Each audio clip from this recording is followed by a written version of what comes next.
Hello everyone and welcome back to the Sandy Jones Show with me, Sandy Jones, and today we are at Kulturbrauerei here in Berlin for England versus Serbia, day 3 of the Euro 2024 Championships. We're not at the Berlin Brandenburg Gate fan zone, we're not at the Reichstag, we're at this wonderful beer hall and beer garden on the Eberswalder Straße here in Berlin.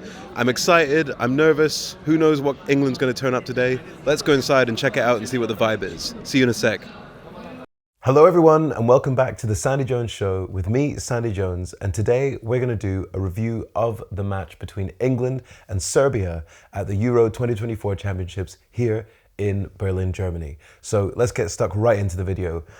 I watched this video, as you can see, in the Kulturbrauerei viewing fan zone viewing sort of beer hall, beer garden in Berlin, and it wasn't quite as, I would say, to be putting it honest, vibey or fun as it was watching the Scotland-Germany match in the fan zone at the gate. Obviously, that was incredible atmosphere. 30,000 people, couldn't have been more awesome. This was more of a, I would say probably like a 30 to 40% of the people there were supporting England and the rest were either Serbian or neutral, but very few Serbia fans. There was a lot of Denmark and Slovenia, was it? Yeah, Slovenia fans who watched their team play first that kind of lingered for the second match. So the atmosphere wasn't that great.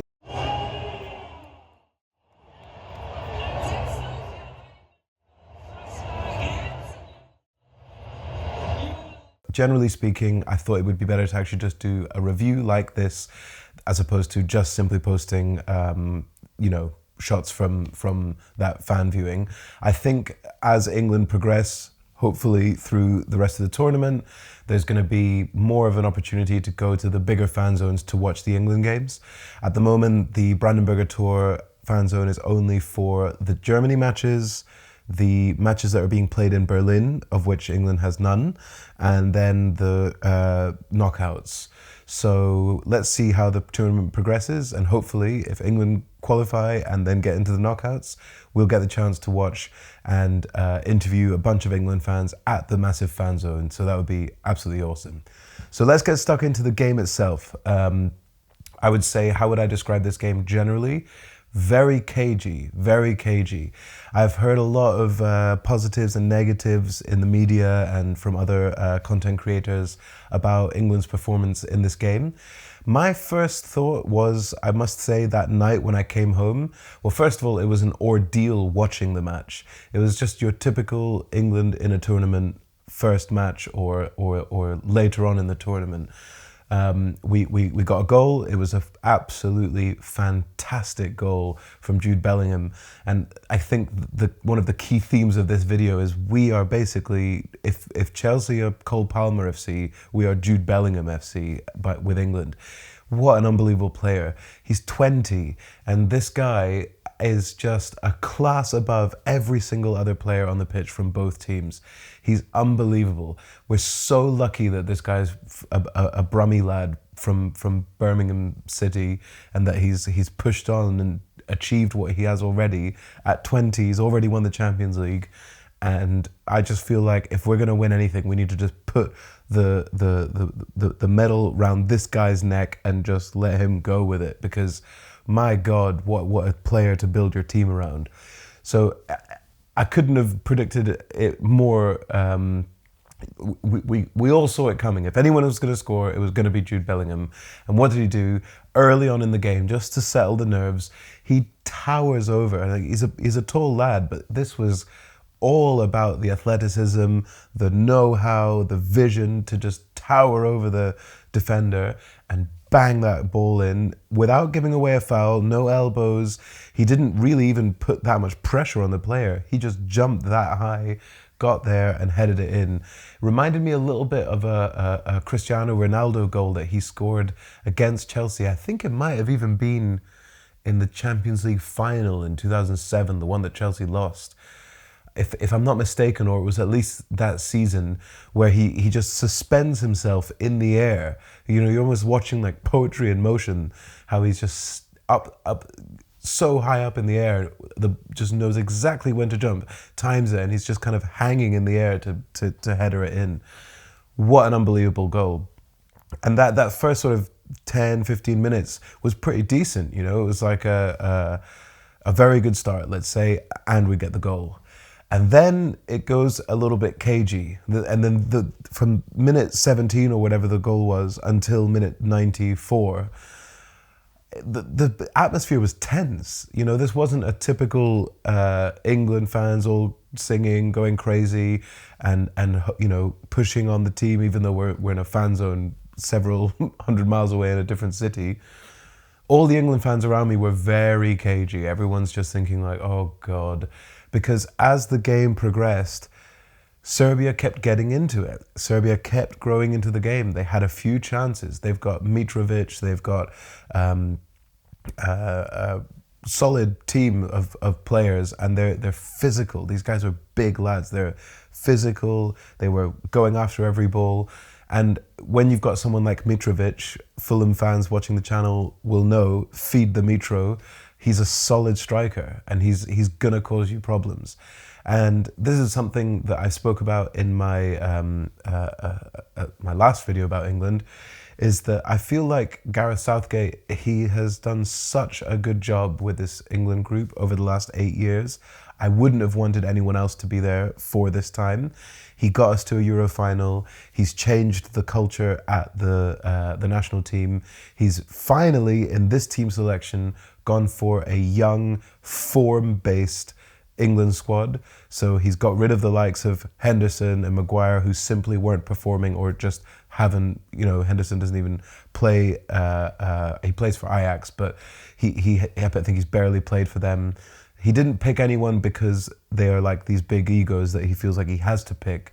He picked players like Cole Palmer, like Mainu, like Wharton, like Ollie Watkins, who are banging them in, doing really well for their team in their roles in the club, and he's brought them into the England fold, regardless of how much experience they have with England. Great. However, this is the thing that everyone agrees, or I think most people agree, is that Gareth Southgate lacks somewhat of a tactical next level, a know-how to understand how to manage a game. Now, I don't want to speak too negatively because we won. And that's another thing, is that I've seen too much negativity from content creators, from journalists who are saying, oh, this is a disaster. What a terrible performance. We won the game. We won the game 1-0. Jude Bellingham said it himself in the interview after the game. The reporter asked him quite a sort of negative question about the performance, and he said, listen, I don't agree with that. We won the game and we kept a clean sheet. And you have to give them that. They did. Serbia had a few good chances, but ultimately they were limited, and we got the clean sheet and we won the game 1-0. But I feel like there was a certain amount of tactical know-how that was missing in this game to take it from that moment of the 1-0, we're all flying, to the 94th minute. That was so cagey, so tense. And I just don't feel it needed to be, you know what I mean? This had a little bit of a flavour of the Euro final that we lost against Italy. We went 1-0 up early on, Luke Shaw flying, we're countering, everyone is going on all cylinders. And then we sat back. And I remember noticing, I think it was around minute 70, 80, we literally were playing a low block. I thought that Serbia would be playing the low block and that we would have to try and open them up. We're playing 10 players behind the ball for the last 25 minutes of the game. So it just doesn't make for a comfortable viewing. Not that every match can be, but you just would hope that we don't have this kind of issue when we're facing anyone with a higher quality than Serbia if we were to qualify. Now, we also can't overlook Slovenia and Denmark, who had a very lively 1-1 draw in their match. I think both of those teams could give this England team trouble. I've got a little sneaky suspicion more about Slovenia than Denmark. I think Denmark has probably a better squad on paper than Slovenia does, but there was something about the way that Slovenia managed to get back into the game and get that point against Denmark that makes me worried about them. So I really hope that we can use a little bit more of a tactical prowess to bring the balance into this team. I felt like Foden was a little bit isolated on the wing. I'm not saying that we should drop him at all, but maybe he should be a little bit more central, maybe have a little bit more fluidity. I feel like Saka was decent, but not incredible. Perhaps I agreed with the substitutions. Here we go. We've got a guest appearance from Mr. Kitty Cat. I think that the substitutions that were made were good. You know, he brought on Mainu and he brought on Bowen for Saka, which was the right decision to do. I can't help it. I'm a Chelsea fan, but we could have seen Cole Palmer. I think Cole Palmer has that class, that sort of swagger that maybe we needed. Give me the ball, I'll keep it, I'll create things. I was surprised not to see him at all during the game. And I think we played a lot better, or the team was a lot more balanced when we had Gallagher playing in the midfield. Like, Gallagher's got his critics. He's not the most incredible footballer on the ball, but he does what he does best. This is what I've said in all of my Chelsea review videos. Conor Gallagher is a very, very good player, playing deep, sweeping up, closing down, sort of starting the play, restarting the play, keeping the ball. He takes loads of touches, which is something that some people say is a negative of his game, but I think it's a positive if it's used properly. So maybe we've got a case here to start Gallagher in the next game. I don't know, or maybe Wharton, one of these players who can kind of really do the defensive, the dogging work in the back and be comfortable on the ball, and then start the attacks and let the likes of Rice, who's very creative and big and strong, to bomb forward. And perhaps we can think about Cole Palmer or Bowen starting ahead of Saka. I don't know. We have to kind of see how that pans out. I liked that Kane got one good chance and he almost scored it. But again, I feel like he was a little bit absent in this game. We didn't see that much of Kane. We didn't see the Kane, that's coming back and winning the ball and getting on the end of chances. So again, I think in another universe, this is a very, very disappointing 1-1 draw, or maybe even a 1-0 loss. But luckily the stars aligned and we managed to win, and we have got the 3 points to start the group, which isn't something that England have historically been successful at. We often lose or draw the first game. So got to stay positive, got to think forward to the next game. We're playing on Thursday night against Denmark, and let's see what happens in that game. On the Serbian side, did you notice how good they were and how well they played when Tadic came on? Tadic is an absolutely quality player. He played for, anyone who's watched the Premier League for years knows that. He played for Southampton. He's got a silky, class left foot. And just whenever he had the ball, I was worried. Everyone is tense and worried because he's just that top level player. And he had one really good through ball that I think it was Mitrovic or the striker that they brought on didn't quite get on the end of it, and it didn't materialize to a goal. But that was so close to being a goal. And that's something I'm really worried about, is if we were to progress, or even against Denmark, they've got some class players. Slovenia have a couple too. What are we going to do in terms of our defensive shape when the likes of a very, very good player from one of these other big European teams is passing around and cutting through balls through our defense? It didn't seem like a good omen there, to be totally honest. And just my last point here for this video is we have to keep the discipline. We have to keep the discipline. England gave away so many little free kicks when it just wasn't necessary. I think in that last 25 minutes, that was the most cagey part of this match. And not only free kicks, giving away possession. I remember there was one, I think it was about the 78th minute or something like that.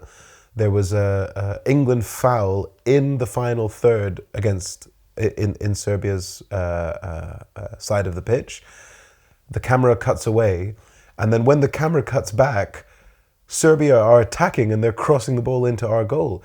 And I'm just thinking, how is that possible? We've just won a free kick in their final third.